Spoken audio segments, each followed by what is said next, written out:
Hi there, Donovan here again with your JumpStart tips and methods of cooking to save time, to save energy, which means that you will save money.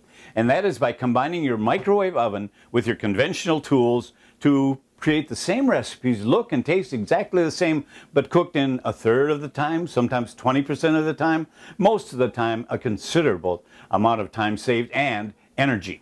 We should all be conscientious about saving energy because it's getting more and more scarce and it's going to be more and more expensive. That's why we wrote this book. It's called JumpStart Cooking. And all of these items that I use in the show and the books are available through our website. If you just check jumpstartcooking.com, and you can see what you may like or may not. And everything is guaranteed. If you don't like it, send it back. We'll, not happily, but we'll refund your money.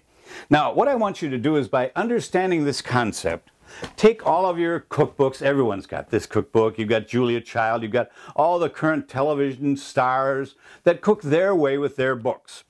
You can do the same recipes, as I just mentioned, less time, less energy, by either jump starting with your microwave or finishing with your microwave. Anyway, getting rid of that concept of preheat your oven. Every time you do that, that's totally wasted energy, and you don't have to do it. Because when you start it in your microwave, the food is already hot. When you put it into your cool oven and turn it on, of course, that energy is already there. It continues building up, and it cooks it in much, much less time. So you save all that energy. Now, I've been getting a lot of letters about people saying, I saw you put metal in the microwave. How does it work again? Would you please explain that? So let's go through a brief explanation of how microwave energy affects substances, in fact, primarily food. Food, of course, everything that we eat is loaded with water. Even dry jerky has water content in it. So let me show you some things here, some various substances. Here I'm going to put in my microwave oven a glass bowl, a wooden bowl. I'll put that underneath. I don't have much room. And here is a plastic bowl. And let's see, a piece of celery loaded with water. Excellent for diet food. I'm going to take another piece of celery and I'm going to wrap it in aluminum foil. All right, here's what I want you to remember. Microwaves agitate water molecules, creating friction. Friction creates heat. You remember from your basic physics classes in high school. Friction creates heat, and heat cooks food. Microwaves cannot go through metal. And when you're cooking in your conventional oven, the metal gets hot. It in turn heats the contents. The contents then expand. The agitation of the molecules creates friction, which creates heat, which cooks the food. This one is going in foil. This one completely nude. All right. Let's turn this guy on for, a minute. That should be enough to illustrate the point that I'm trying to get across. Now, if you'll notice here, take a look in my oven. Oh, we'll wait a minute and I'll show you what's happening. This is an over-the-counter microwave with a turntable. But you can see my turntable isn't working. It's not turning the food. But in that case, if this ever happens to you and you have to have it fixed, if you call the serviceman to your home or your office or wherever, it's going to cost you a lot of money. So if you can, get a friend, a neighbor, or someone to take the oven out and take it to the shop, you'll save a lot of money. It's heavy, it's difficult, but not that hard that you can't do it with 2 people. If you have a countertop convection microwave oven, it's very easy. Just take it into the shop and ask them to fix it. And of course, they will give you an estimate. Always get that first of all, and then have them fix the oven. But what I was saying, even though it doesn't turn, there are mechanisms in here, like a fan, and the entire inside of the oven is a metal box. When the microwaves come into the metal box, they bounce around through the interior until they find a water molecule. Then they're absorbed, and they create heat, and they cook the food. All right. Here we have, first of all, let me show you the celery. It's soft, pliable, hot. I can't even hold it. That one is cooked, all right? The energy got right to the celery.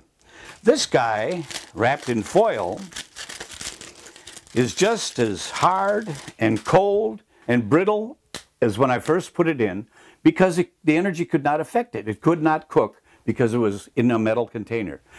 Do not cook in metal containers in your microwave oven. Here we have the plastic bowl. All right, a little bit warm, probably because it was in the dishwasher and it may have absorbed a little water.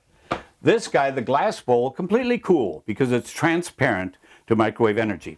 And this one, this wooden bowl, is hot because wood absorbs much more energy than the, much more water than the plastic, and you cannot use wood utensils.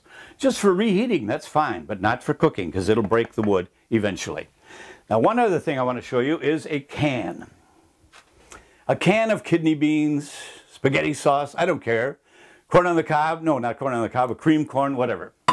Put that in there. Now, remember, that's a completely enclosed metal container. Turn it on for 30 seconds, nothing will happen. The ingredients inside will be just as cold as they are right now. There's no arcing, which I'm going to show you in a moment, because it's a solid piece of metal. So, when I take that out, I can handle it. It's just as cool as when I took it out of the cupboard.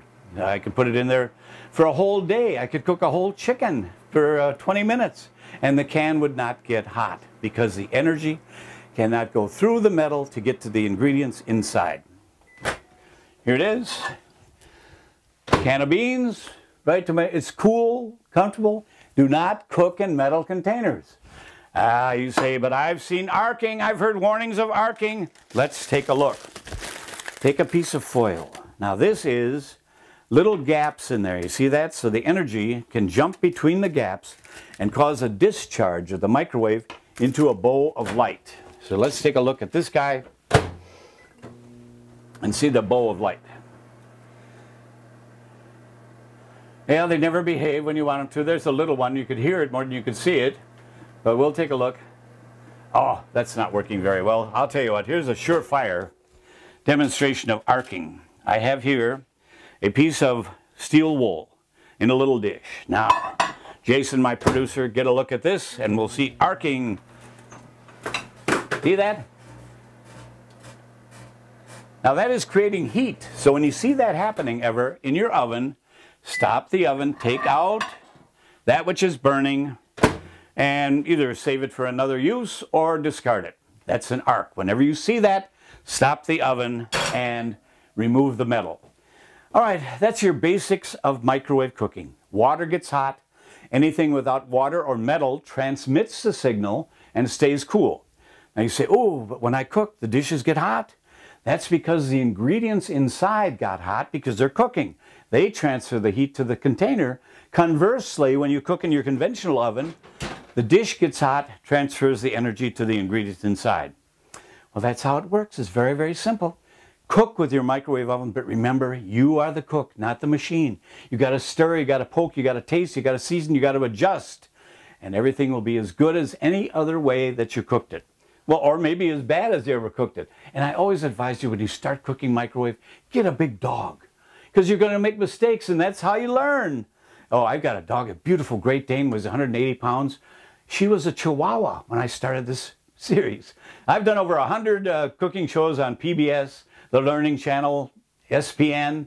That's not ESPN, that's SPN. And every major nationally televised show, Good Morning America, Joan London's cooking, the Nashville Network, Home and Garden TV, because I am the microwave master and I know everything there is to know about microwave cooking.